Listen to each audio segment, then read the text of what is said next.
Our message started today is still standing. Let me ask you a question. Have you ever had a bad day? Have you ever had a bad week? Bad month? Bad year? We've all had these bad days and bad years. In the story I read about a parakeet called Chippy. Chippy the parakeet also had a bad day. It all started when his owner wanted to clean his bird cage with a vacuum cleaner. So you can immediately see where this is heading. So she put the vacuum cleaner on, started to dust up and suck up all the feathers and seeds in the bird cage. When all of a sudden the cell phone rang. And she looked to the side to pick up the cell phone. She had just not even answered hello yet, but all of a sudden, what happened? Chippy got sucked up into the vacuum cleaner. So she told the phone, put the vacuum cleaner off, and carefully unzipped the bag of the vacuum cleaner. And there was Chippy. Alive, stunned, but alive, covered in grey dust. The only thing a good pet owner would then do is try and wash off the dust. So she runs up to the bathroom, opens the cold water tap on full blast, and puts little Chippy the parakeet under a torrent of ice cold water. Now Chippy is stunned and shivering to death. The next thing she does is, well, she'll have to try and warm him up. Runs upstairs to the bedroom, puts on the hairdryer, full blast, full heat, and blows him down. You may ask, did Chippy survive? Yes, but he doesn't see as often as he used to. He basically just stares out into the distance. Like Chippy the parakeet, we've all had bad days. We've all been washed down and blown over. And you know, even Jesus says that we've all had bad days. In the Bible, in John 16:33, it says this: I have told you these things that you may have peace. In this world, you will have trouble, but take heart, I have overcome the world. Jesus himself says, we're all going to have bad days. The Bible says that the rain falls on the just and the unjust. It doesn't matter, even if you're a Christian, a person of faith, the greatest Christian you know, you will still go to times of trouble. You will have some rain falling upon you. Jesus told a parable about this man who builds his house upon the rock. A wise man who honors God. Another man was foolish, he built his house upon the sand. He didn't honor God. And then a storm arose, and the rains fell, and the winds blew upon the house. The same storm, blowing upon both houses, the just and the unjust. If the story ended there, you might say, well, what's the difference? What matter does it make if I want to honor God or not? I'm going to go through the same troubles everyone else does. The story doesn't end there. It says that when the storm died down, the man who built his house upon the rock was still standing. The man who built his house upon the sand got washed away. So yes, it does make a difference. What's the difference? For you who honor God, your house is built upon the rock. And you have a promise that others don't have. When it's all said and done and the storm has died down, you will still be standing. There's a beautiful story in the Bible that illustrates this. It's the story of a man called David. So let's read our introductory verses from the book of Samuel. 1 Samuel, reading from chapter 7, verse 3 verses, says this: David and his men reached Ziklag on the third day. Now the Amalekites had raided the Negev and Ziklag. Amalekites were raiders, and they were just running through the towns, just raiding and pillaging everything. They had attacked Ziklag and burnt it, and took captive the woman and everyone else in it, both young and old. They had killed none of them, but carried them off as they went on their way. When David and his men reached Ziklag, they found it destroyed by fire, and their wives and their sons and their daughters taken captive. So let me give you a bit of context around this story. It's talking about 1000 BC. David is not yet king of Israel. There's another king, his name is Saul. The first king of united Israel was King Saul. And from day one, Saul hated David. And it all started when David killed that pesky little giant called Goliath. From that time, they came back to Jerusalem, and there was a big parade, and then people shouted out, especially the women, they were shouting it, Saul killed thousands, but David kills tens of thousands. And because he was young and good looking, all the women, did they do that? We love David. And Saul became very, very jealous. And from that point on, he vowed to destroy and kill David. And he chased David all around the countryside, trying to kill him. And David, at this point, he had a big army around him. He had 600 most powerful, strong men in Israel. He could have easily killed Saul at any time. He had the opportunity, but he didn't. He knew that King Saul was a king, anointed by God. He didn't have any ill feelings towards Saul. He loved Saul and his family. He would never lay a hand on him. But Saul, he wanted to kill David. Eventually, David runs all around the countryside. Eventually finds some solace and safety in the land of the Philistines. Interestingly enough, this is the same people that he just killed their champion Goliath with, the same sworn enemies of Israel. David now finds refuge in their land. And let me just show you on a map where we're talking about land of Israel. And here we get to Jerusalem, where Saul was. This is mainly Israel. And on the left-hand side, we get the Philistines. It's a place called Philistia. Today's Palestine. It's the same word. And these are all the cities that they had. And Ziklag is right over here. So that's the one I'm going to focus on today. David goes to the Philistines. So you can imagine, he goes there to his enemy. And the only way he can get some safety with him is by a little bit of a white line. So he goes in and he tells them, listen, King Saul is after me, he's my enemy and he wants to kill me. He wasn't really lying about that. But he couldn't might as well say that, no, he's still a Jew and he still loves Saul, because he knew himself would have been killed. He would have then been an enemy of the Philistines. So he goes in kind of a half-truth. He says, I'm running away from Saul, he's my enemy, he's trying to kill me, can I find some safety here with you guys? And the King Achish of the Philistines says, all right, fine, you can come here, because now you're on our side, you're an enemy of Israel, so come in and you can settle in our land. And he does it. David settles, he goes around from town to town, and eventually asks the king, listen, we're going to be here a while, so can't you give me one of your towns? And he says, fine, I'll give you Ziklag. And you can see it's not really in the Philistine border, it's really in Israel still. So he says, fine, you guys can settle down in Ziklag. And they do. Him and his 600 men, their wives and children, all settle down, and they live in limited and peace and safety for quite a while. Until the day comes when the king of the Philistines decides to attack Saul, the king of Israel. Now that's one of the people for David, because he's still a Jew. He would never lay a hand on Saul or the Israelites. And what does the king do? King Achish comes to David and says, we're going to war against Saul and the Israelites, and you are coming with us. Now he doesn't know what to do, because he can't. I come and say, oh no, well actually I'm a Jew and I love the Jewish people. They'll kill him. And he can't exactly go with and kill Saul and the Israelites. That will never happen. So what does he do?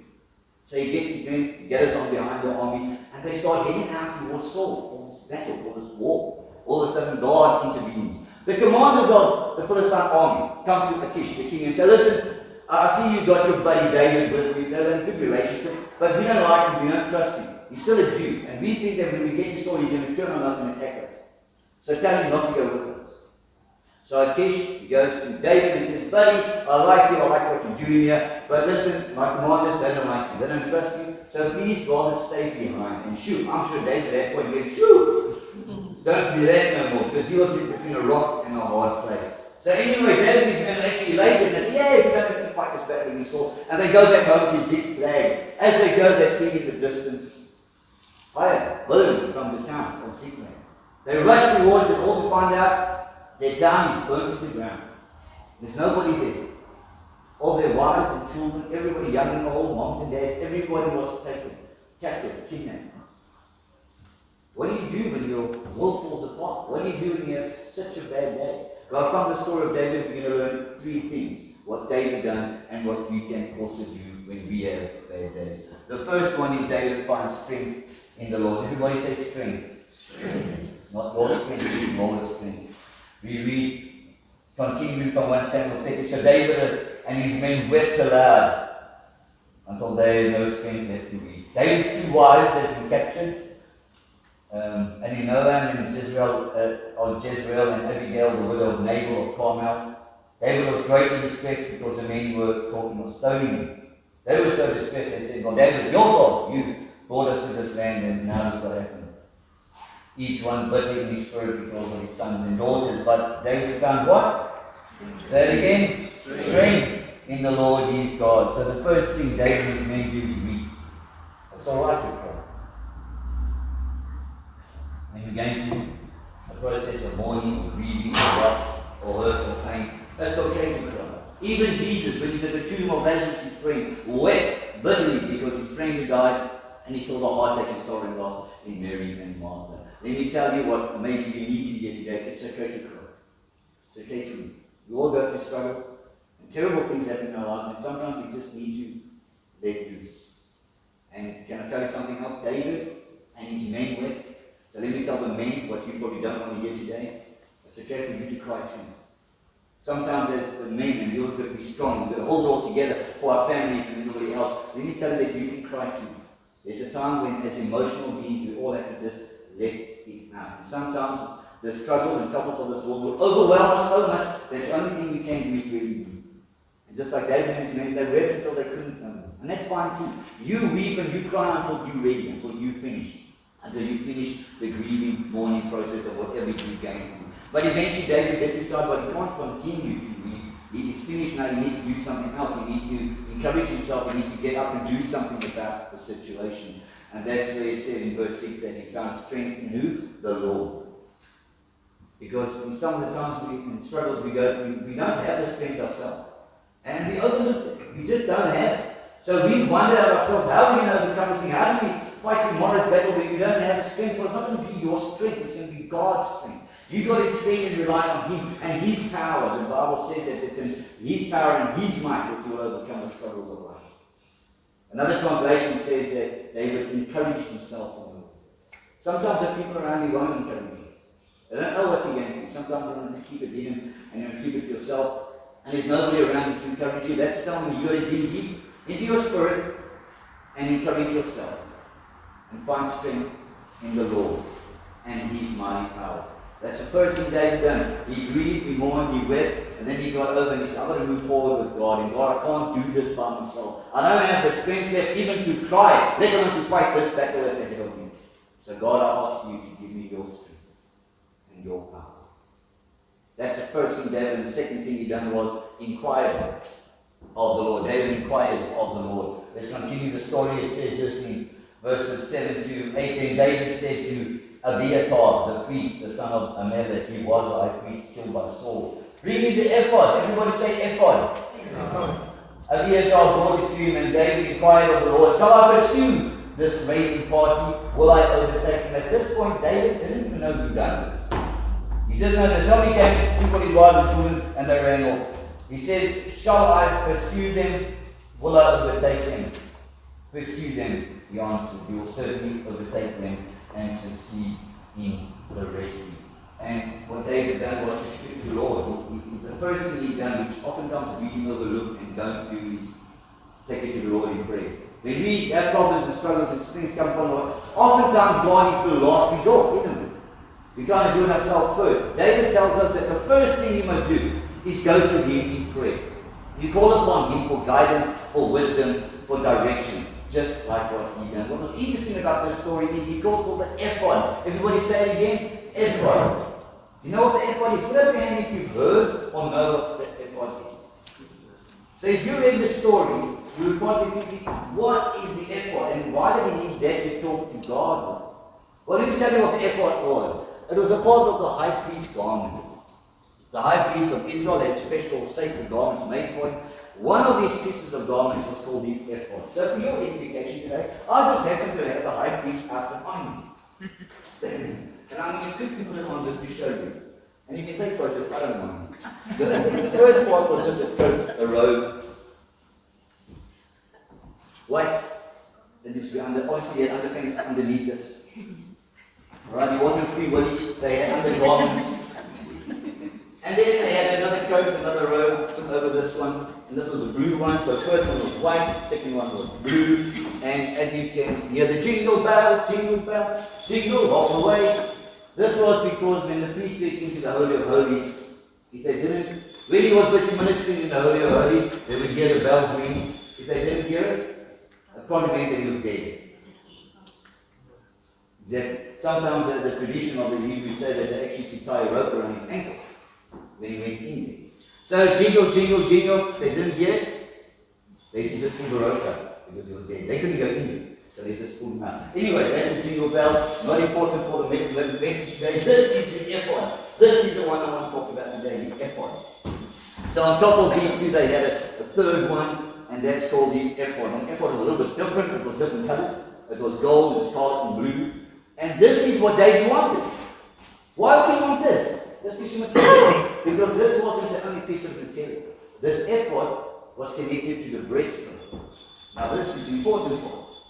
The breastplate was this beautiful breastplate.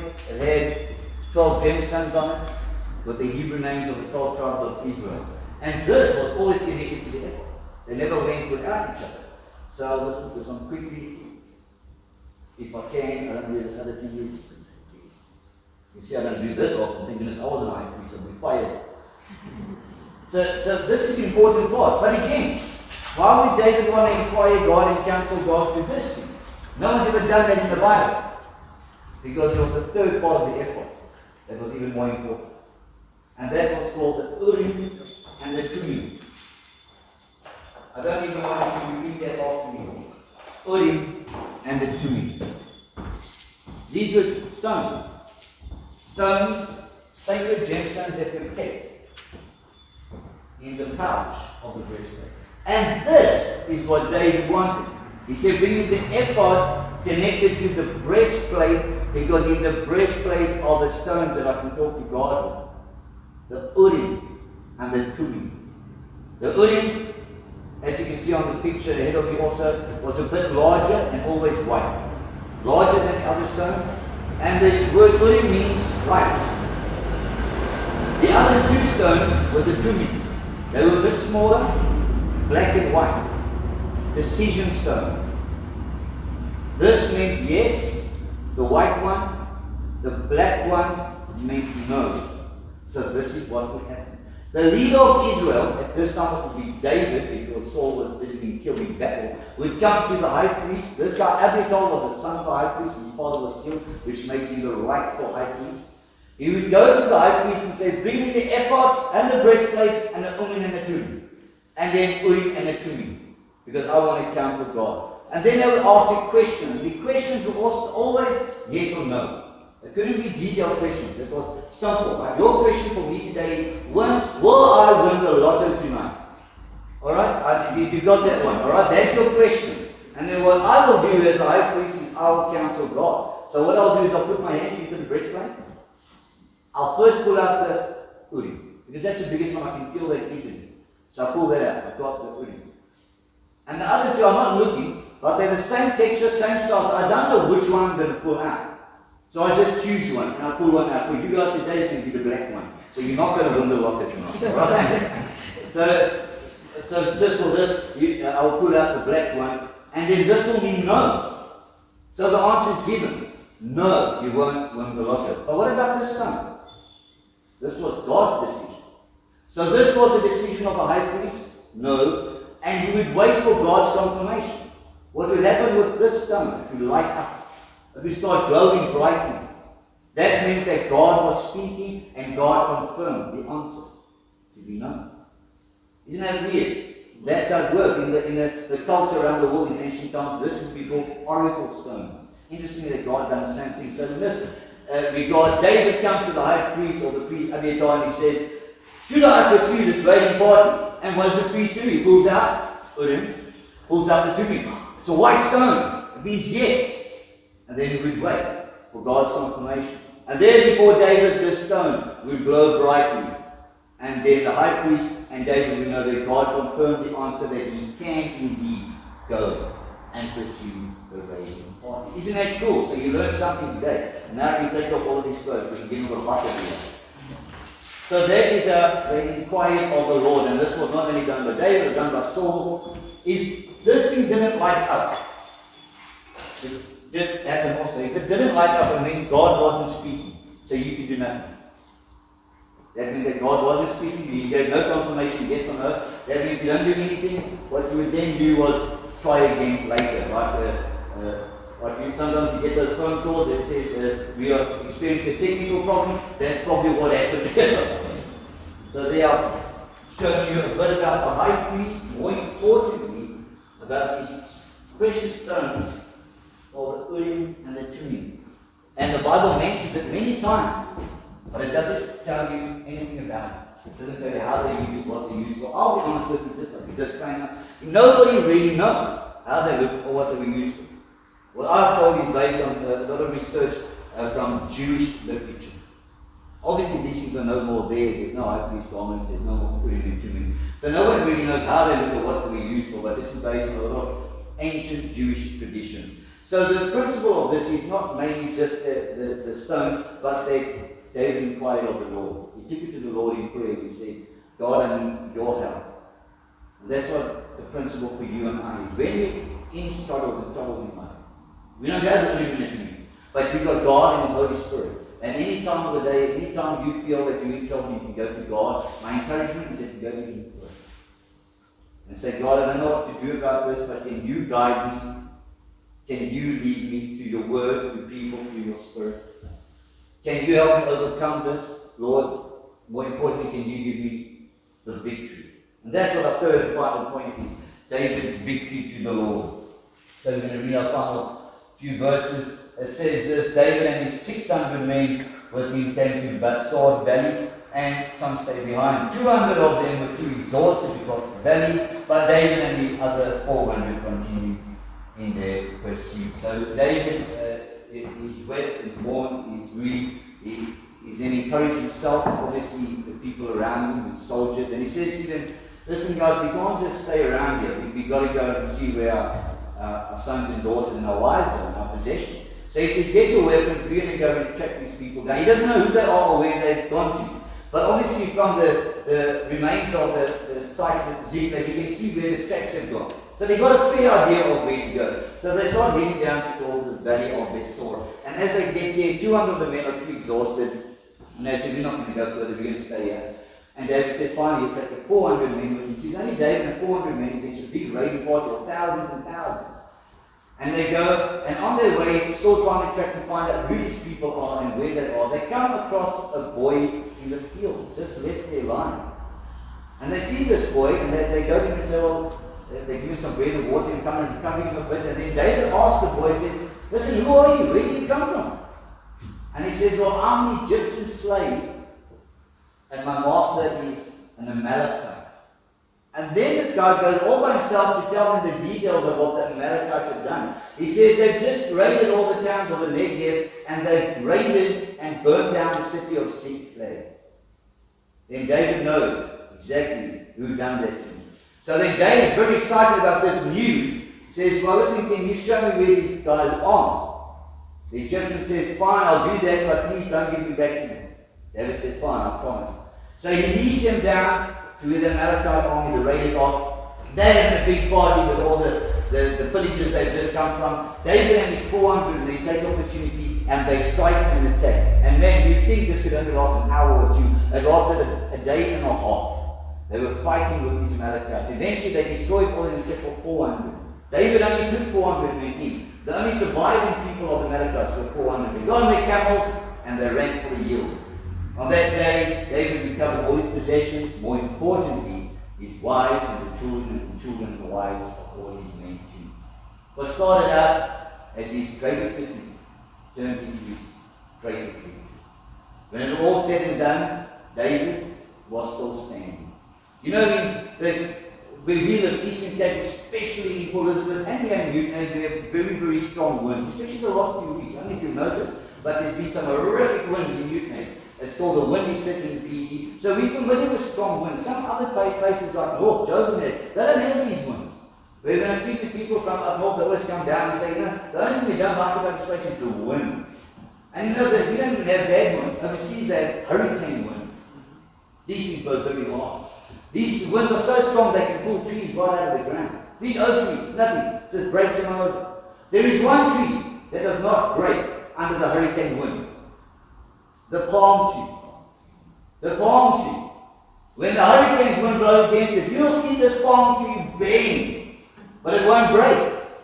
For 5 or 6 hours, this wind will be hidden against his palm tree, and it'll be bending over. The wind might think, I've got this guy, he's going to break any moment now. I've got him, it's his day, I'm going to win this battle. But eventually the wind loses strength. And what happens to the palm tree? It just comes right back to where it was before. Untouched, unscathed. You know what the Bible says about palm trees and us? It says just this. The righteous shall flourish like what?